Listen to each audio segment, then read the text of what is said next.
Hello दोस्तों, स्वागत है आप सबका आपके अपने YouTube channel rice smart Hindi पे। मैं हिमांशु यादव आज की आपकी स्टैटिक जीके क्लास के साथ हाजिर हूँ। आज हम करेंगे 25 क्वेश्चन, फटाफट क्वेश्चन करेंगे, बहुत ही शानदार और बार बार एग्जाम में जो पूछे गए हैं वही क्वेश्चन मैं लेकर आया हूँ। बेसिकली जो क्वेश्चन है पॉलिटी के हैं, हिस्ट्री के हैं और कुछ क्वेश्चन आपके ज्योग्राफी का स्टैटिक पोर्शन हम यहाँ पे कवर कर रहे हैं। आज साइंस के क्वेश्चन नहीं है इसमें, तो चलिएगा शुरू करते हैं। पहला क्वेश्चन, आपका समय बिल्कुल भी खराब नहीं करूंगा, बातें होती रहेंगी हमारी और आपकी, लेकिन पहले लेते हैं आज का आपका जो टारगेट है। वैसे आपको पता ही है कि इस क्लास में हम ईवीएस करने वाले हैं, जो कि केवीएस के एग्जाम में आने वाला है, और ईवीएस के साथ साथ हम यहाँ पे स्टैटिक जीके को भी कवर कर रहे हैं। तो स्टैटिक जीके भी रहेगा, ईवीएस मतलब जहाँ पे हम एनवायरमेंट के बारे में क्वेश्चन करते हैं, तो वो सारा कुछ मिला के, चूंकि ये आपका कितने नंबर का आता है, 30 नंबर का हो जाता है, 20 नंबर आपके हो जाते हैं सीधे सीधे आपके ईवीएस का और 10 नंबर स्टैटिक जीके का। तो ये 30 नंबर की प्लानिंग आप यहाँ पे कर रहे होते हैं। तो ठीक है, चलते हैं, लेते हैं यहाँ पे आपका पहला क्वेश्चन। पहला क्वेश्चन क्या है भाई? Who is called Punjab Kesari? Punjab Kesari किसे कहा जाता है? आखिर पंजाब केसरी किसे कहा जाता है? भगत सिंह, लाला हृदयलाल या हृदयलाल, सैफुद्दीन किचलू, लाला लाजपत राय। पंजाब केसरी किसे कहा जाता है? तो बिल्कुल यहां पे सही आंसर है लाला लाजपत राय। लाला लाजपत राय को क्या कहा जाता है? पंजाब केसरी कहा जाता है। भगत सिंह की कोई बात नहीं है। लाला हृदय जी, ये जो है आपके जो गदर समाचार पत्र चला था सैन फ्रांसिस्को में, तो उस पे इनका नाम आता है। सैफुद्दीन किचलू की अगर आपने कभी सुना हो जलियांवाला बाग, तो सैफुद्दीन किचलू और सत्यपाल मलिक, दो लोगों की गिरफ्तारी की वजह से सभी लोग बैसाखी के त्योहार पे इकट्ठा हुए थे जलियांवाले एक बाग में, और वहीं पर सैंडर्स ने गोलियां चला दी थी। तो फिर वो इस वजह से आपका ये नाम इंपॉर्टेंट है, सैफुद्दीन किचलू। लाला लाजपत राय यहाँ पे सही आंसर है। तो ठीक है, लाला लाजपत राय। अगले क्वेश्चन पर आप सब लोग कमेंट फटाफट करते रहिएगा, वीडियो पसंद आए तो लाइक भी कर लीजिएगा। इंपॉर्टेंट क्वेश्चन ही लेकर आया हूं, फटाफट क्वेश्चन करेंगे। अगला क्वेश्चन क्या है हमारा? लाला लाजपत राय की पुस्तकें कौन कौन सी हैं? Is a book by Lala Lajpat Rai, मतलब कौन कौन सी पुस्तकें हैं जो लाला लाजपत राय के द्वारा लिखी गई हैं? तो लाला लाजपत राय ने बहुत सारी पुस्तकें लिखी हैं, और उनमें से यहां पे आपको बताना है कौन सी है। यंग इंडिया, अनहैप्पी इंडिया और आर्य समाज एक पुस्तक, एक तो आप समाज ही आर्य समाज, जिसकी स्थापना दयानंद सरस्वती जी के द्वारा की गई। तो यहां पे एक पुस्तक भी है, आर्य समाज नाम से पुस्तक है, कोई समाज नहीं है, तो याद रखेंगे आर्य समाज या द आर्य समाज पुस्तक भी लाला लाजपत राय के द्वारा लिखी गई है। यंग इंडिया भी लिखी गई है, अनहैप्पी इंडिया भी लिखी गई है। यंग इंडिया एक महात्मा गांधी के नाम से भी आती, तो परेशान नहीं होना है। कुल मिला के ये तीनों पुस्तकें सही हैं, अर्थात सभी पुस्तकें लाला लाजपत राय के द्वारा लिखी गई है। लाला लाजपत राय की जब हमारे देश में आए थे साइमन कमीशन, तो उस समय ये लोग जब विरोध कर रहे थे, तो इनकी वहां पे लाठी मार मार के इनकी हत्या कर दी गई थी। तो फिर आगे जाके सविनय अवज्ञा आंदोलन और क्या हो गया था, मतलब सविनय अवज्ञा आंदोलन को आगे काफी ध्यान दिया गया। अगला क्वेश्चन देखते हैं, हु किल्ड सैंडर्स? सैंडर्स की हत्या किसने की थी? तो अभी आपके यहां पे बताना है सैंडर्स की हत्या किसने की थी। भगत सिंह ने, खुदीराम ने, प्रफुल्ल कुमार चाकी और चंद्रशेखर। हु किल्ड सैंडर्स, आपको याद रखना है कि भगत सिंह को जो फांसी की सजा हुई थी मार्च में 1931 में 23 तारीख को, तो वह क्यों हुई थी? तो कई लोग कहते हैं कि असेंबली में बम फेंकने की वजह से, तो ऐसा नहीं है। सैंडर्स की हत्या की वजह से फांसी की सजा उनको दी गई थी भगत सिंह को। भगत सिंह के साथ दो लोग और थे, तो आप अगर यहां पे एक नाम याद रखो, BRS, बी से हो जाता है आपका भगत सिंह, आर से हो जाता है राजगुरु, और ये हो जाता है सुखदेव। तीन लोगों को एक साथ फांसी दी गई थी, भगत सिंह, राजगुरु और सुखदेव, तीनों लोगों को एक साथ दी गई थी। सैंडर्स की हत्या की वजह से भगत सिंह को यहां पे फांसी।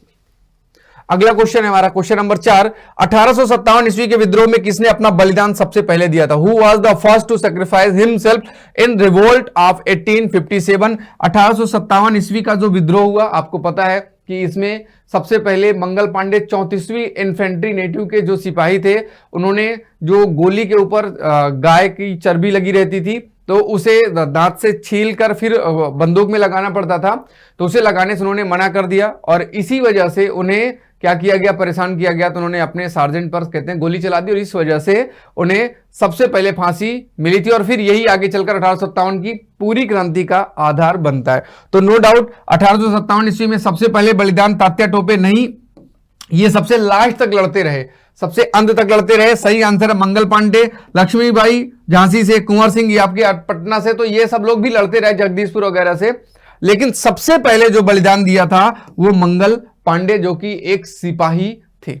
चलते हैं अगले क्वेश्चन पर। भारत की पहली महिला राज्यपाल कौन थी? Who was the first women governor of India? Bharat में पहली महिला राज्यपाल कौन बनाई गई थी? इनके नाम पर भारत में महिला दिवस भी मनाया जाता है। सावित्रीबाई फुले, ये भारत की पहली महिला शिक्षिका हैं। सुचेता कृपलानी की बात करें तो ये भारत की पहली चीफ मिनिस्टर महिला है, महिला चीफ मिनिस्टर है। मैं यहां पे लिख देता हूं, ये जो है सावित्रीबाई फुले जो है ये क्या है, ये आपकी टीचर है भारत में, फीमेल टीचर या महिला टीचर, पहली महिला टीचर मानी जाती हैं। ये ज्योतिबा फुले की पत्नी थी, ज्योतिबा फुले की पत्नी थी। सुचेता कृपलानी की बात करें तो ये जो है जेबी कृपलानी की क्या थी, पत्नी थी। और ये क्या थी, ये आपकी सीएम थी, यूपी की पहली या पूरे भारत की पहली महिला मुख्यमंत्री थी। सरोजनी नायडू, ये आपकी गवर्नर हैं, भारत में पहली महिला गवर्नर हैं। और अगर गांगुली की बात करें, बाई हटा दें, कादम्बिनी गांगुली अगर यहां पे हम लगाएं तो कादम्बिनी गांगुली भारत की पहली महिला हैं जिन्होंने बीए का एग्जाम यानी कि ग्रेजुएट महिला का खिताब पाती हैं।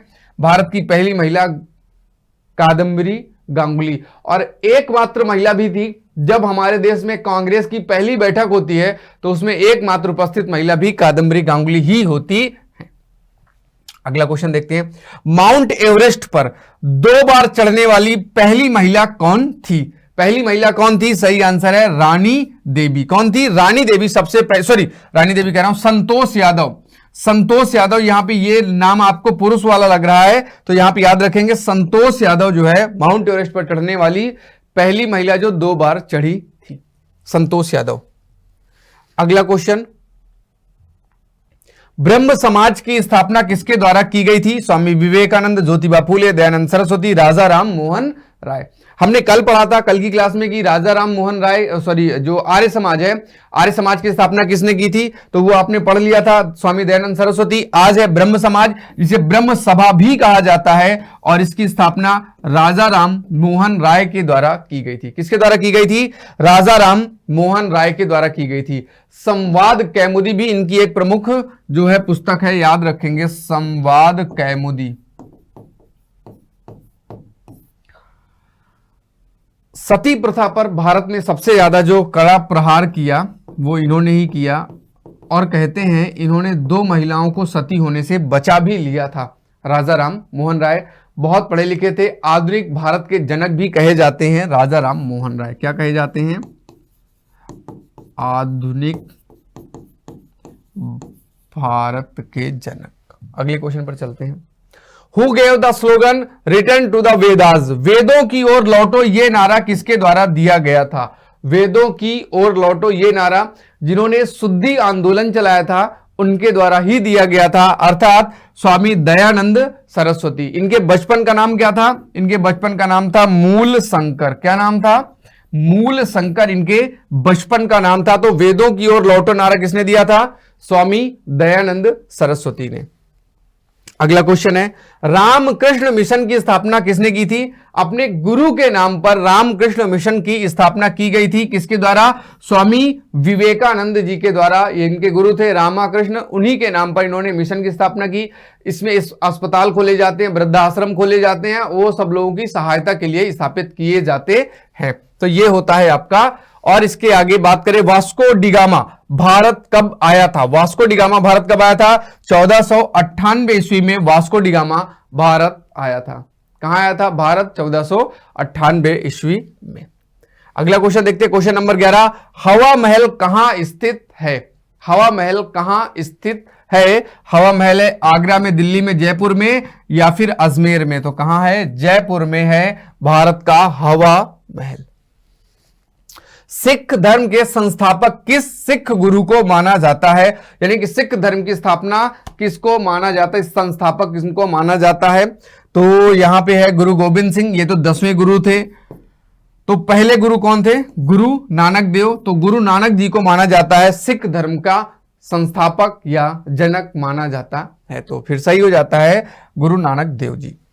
अगला है हमारा, सिखों का प्रमुख त्योहार कौन सा है? बहुत से लोग लोहड़ी मानेंगे कि सिखों का पहला जो प्रमुख त्योहार है वो लोहड़ी है, लेकिन याद रखेंगे सिखों का होली नहीं है, गुड फ्राइडे नहीं है, बैसाखी जो है, बैसाखी मनाने के लिए ही जलियांवाले बाग में लोग एकत्र हुए थे। तो यहां पे सही आंसर क्या है? बैसाखी। बैसाखी का प्रमुख त्योहार यहां पे होता है। आगे चलते हैं, अगले क्वेश्चन पर बात करते हैं। लौह पुरुष किस महापुरुष को कहा जाता है? भारत में आयरन मैन किसे कहा जाता है? कहते हैं कि एक बार इनकी आंख के पास, आंख के नीचे एक फोड़ा हो गया था, तो इन्होंने उसमें लोहे की सरिया से उसको छेद दिया था ताकि वो ठीक हो जाए, किसी ने बताया था।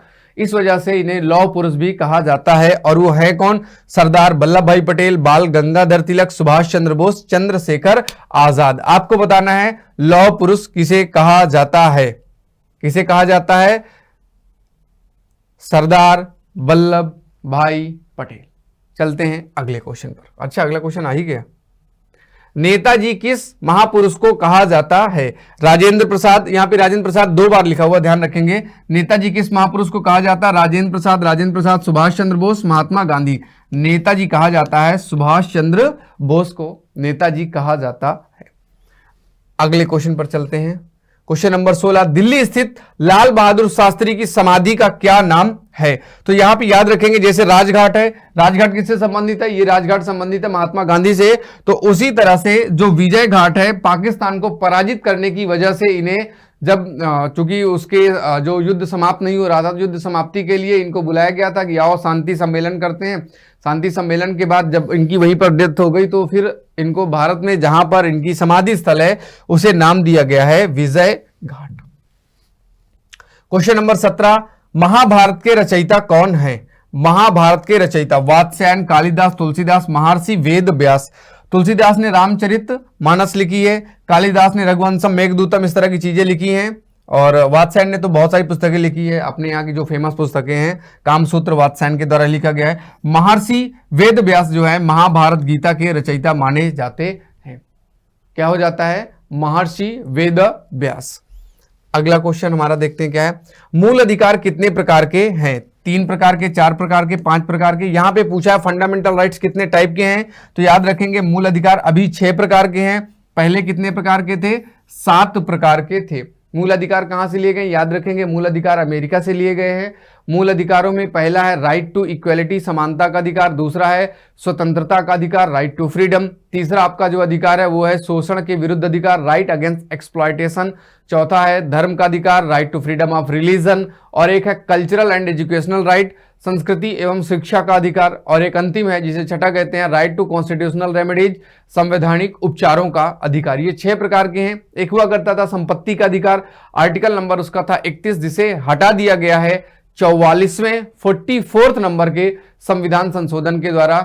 उस समय साल था 1978, सरकार थी मोरारजी देसाई की। तो चलते हैं, याद रखेंगे अमेरिका से मूल अधिकार लिए गए हैं और इन्हें मैग्ना कार्टा भी कहा जाता है। ठीक है, कोई बात नहीं, चलते हैं क्वेश्चन नंबर अगले में। क्वेश्चन नंबर देखते हैं 19। Who wrote the book?